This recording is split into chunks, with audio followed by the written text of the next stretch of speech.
नमस्कार, जनवार्तामध्ये आपल्या सर्वांचं स्वागत। सर्वप्रथम पाहूया ठळक बातम्या।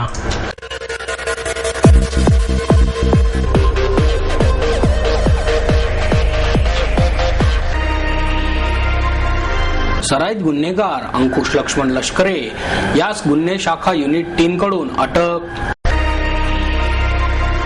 दिवा प्रतिष्ठानच्या वतीने आयोजित ताल, स्वर आणि काव्यांचा त्रिवेणी संगम असलेल्या मराठी बाणा कार्यक्रमास नागरिकांचा भरघोस प्रतिसाद। आणि महाराष्ट्र नवनिर्माण सेनेच्या वतीने बाजीराव रस्त्यावरील राणा प्रताप बागेत रक्तदान शिबिर आणि दीपोत्सवाचे आयोजन।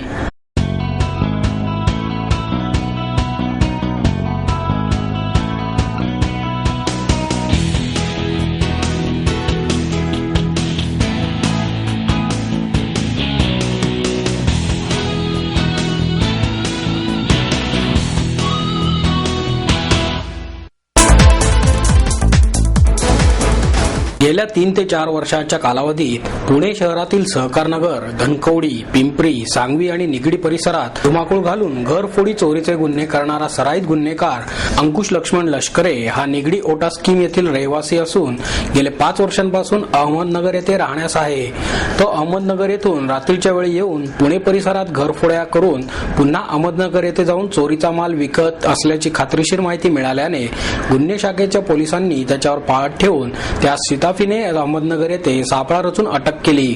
त्याच्याकडे पोलीस कस्टडी घेऊन तपास करता त्याने सहकारनगर, भारती विद्यापीठ, सांगवी, पिंपरी आणि निगडी पोलीस ठाणे हद्दीतील घरफोडी आणि वाहन चोरी असे एकूण 28 गुन्हे उघडकीस येऊन गुन्ह्यातील सोन्या चांदीच्या लगडी यांची किंमत ₹26,80,000 असल्याचा माल जप्त करण्यात आला आहे। माल घेणारा बाळू तुकाराम नागपुरे यासही अटक करण्यात आली आहे। ही कारवाई गुन्हे शाखेचे पोलीस उपायुक्त संजय शिंदे, राजेश बनसोडे, सहाय्यक पोलीस आयुक्त विनोद सातव यांच्या मार्गदर्शनाखाली पोलीस निरीक्षक मोहन विधाते, पोलीस उपनिरीक्षक जालिंदर तांदळे, पोलीस हवालदार भरत उदाळे, शाकीर जिनेडी यांनी केली आहे। नगरसेवक आणि काँग्रेस कमिटीचे वरिष्ठ उपाध्यक्ष दीपक मानकर यांचा सामाजिक बांधिलकीचा वारसा भविष्यात पुढे समर्थपणे चालू ठेवण्यासाठी त्यांचे पुत्र करण दीपक मानकर यांनी दिवा प्रतिष्ठानची स्थापना केली आहे। यावेळी महापौर मोहनसिंग राजपाल, सुप्रसिद्ध सिने दिग्दर्शक आणि कोथरूड येथे उभारण्यात येत असलेल्या भव्य शिवसृष्टीचे शिल्पकार नितीन चंद्रकांत देसाई, दीपक मानकर, वसुधाताई मानकर, दिवा प्रतिष्ठानचे संस्थापक अध्यक्ष करण मानकर, नगरसेवक किरण बारटक्के, आपले घर संस्थेचे संस्थापक विजय फळणीकर, सुधाकर जोशी, अश्विनीताई जाधव आदी उपस्थित होते।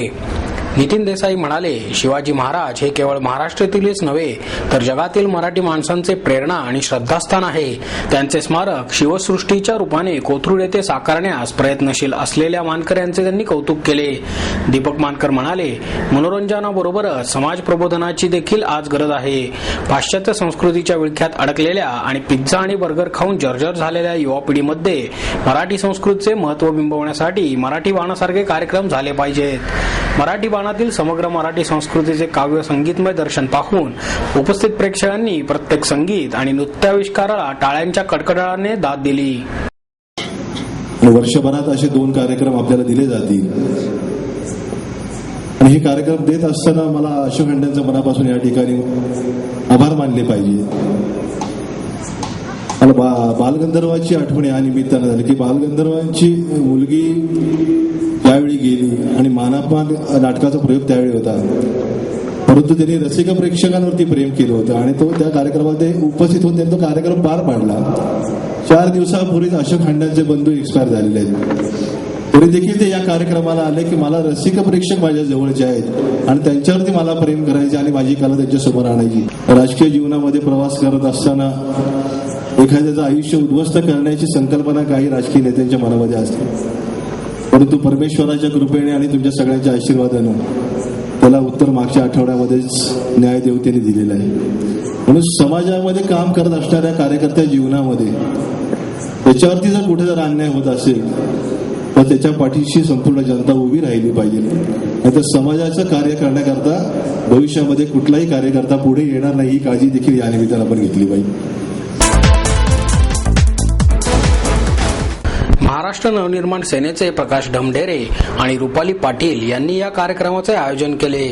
यावेळी महाराष्ट्र नवनिर्माण सेनेचे शहरातील पदाधिकारी आणि कार्यकर्ते मोठ्या प्रमाणात उपस्थित होते.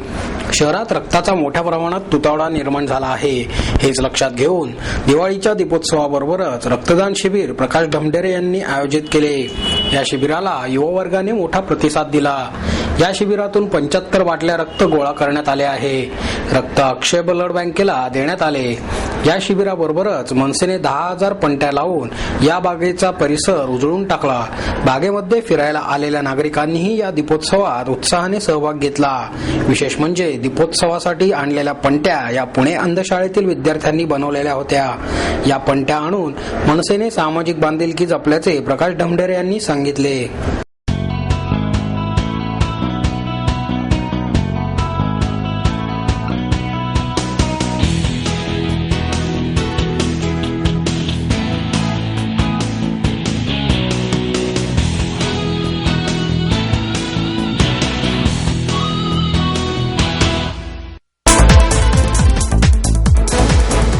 पुणे नवरात्र महोत्सवाचे अध्यक्ष नगरसेवक आबा बागुल यांनी स्वर्गीय वसंतराव बागुल उद्यानात या कार्यक्रमाचे आयोजन केले.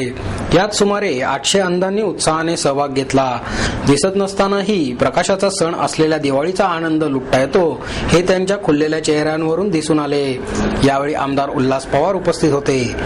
गायिका अपर्णा संत आणि गायक मुकुंद फणसळकर यांनी यावेळी हिंदी मराठी गीतांचा यादावरी हा कार्यक्रम सादर केला आणि उपस्थितांची मने जिंकली.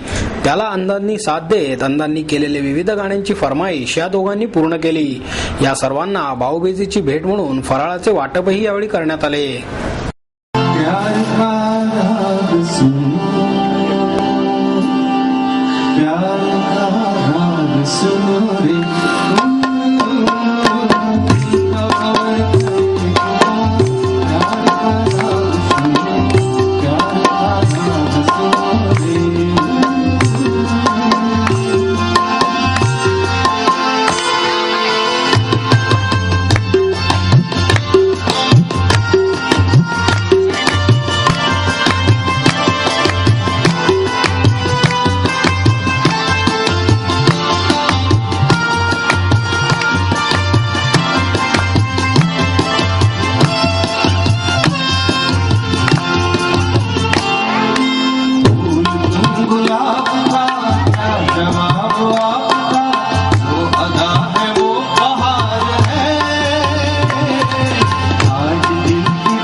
बजाज पल्सरवरून हे 8 जण शनिवारी कसबा गणपती येथून दुपारी 1 वाजता रवाना झाले. या उपक्रमासाठी त्यांनी गेली 6 महिने परिश्रम घेतले आहेत. आपापल्या उद्योगधंद्यात मग्न असून आणि इतर अनेक जबाबदाऱ्या असून देखील त्यांनी अशा प्रकारचा उपक्रम करण्याचे ठरवले. अर्थात हा त्यांचा पहिला अनुभव नसून अशा प्रकारचे अनेक उपक्रम त्यांनी याआधी पूर्ण केले आहेत. त्यामध्ये मुंबई पुणे पायी प्रवास, गोवा सायकल सफर, पुणे श्रीलंका सायकल प्रवास, पुणे जपान सायकल प्रवास याबरोबरच संपूर्ण युरोपचा दौरा करणारी पुणे लंडन पुणे स्कूटर सफर देखील या मंडळींनी यशस्वीरित्या पूर्ण केली आहे. या स्कूटर सफरीला 25 वर्षे पूर्ण झाल्याच्या निमित्ताने पुणे ते वाघा सीमेपर्यंतच्या प्रवासाचे त्यांनी आयोजन केले आहे. या उपक्रमात विजय निसळ, अनिरुद्ध फडके, अजित प्रधान, मंगेश ठाकूर, अनिरुद्ध कुलकर्णी, राहुल देशपांडे, विनय बागे, नंदन खारकर आदी सहभागी झाले आहेत. शनिवारी कसबा गणपतीपासून सुरू झालेली ही मोहीम 9 नोव्हेंबर रोजी पुण्यात येऊन संपणार आहे. या मोहिमेसाठी आमदार गिरीश बापट, मोहन जोशी आणि या सर्वांच्या कुटुंबियांनी कसबा गणपतीपाशी येऊन त्यांना शुभेच्छा दिल्या. महात्मा फुले मंडईजवळील स्वामींच्या मठापासून या सोहळ्याला सुरुवात झाली. बँड पथक, शिवसमर्थ ढोल ताशा पथक यांच्यासह स्वामी भक्तांनी पालखी दर्शनासाठी गर्दी केली. या पालखी सोहळ्यात शेकडो स्वामी भक्त सामील झाले आहेत. या प्रसंगी समता मंच जुना आखाड्याचे आनंदगिरी बापू आणि कोल्हापूरचे गुरुदास मुंगळे हे उपस्थित होते.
आणि याबरोबरच हे बातमीपत्र संपलं.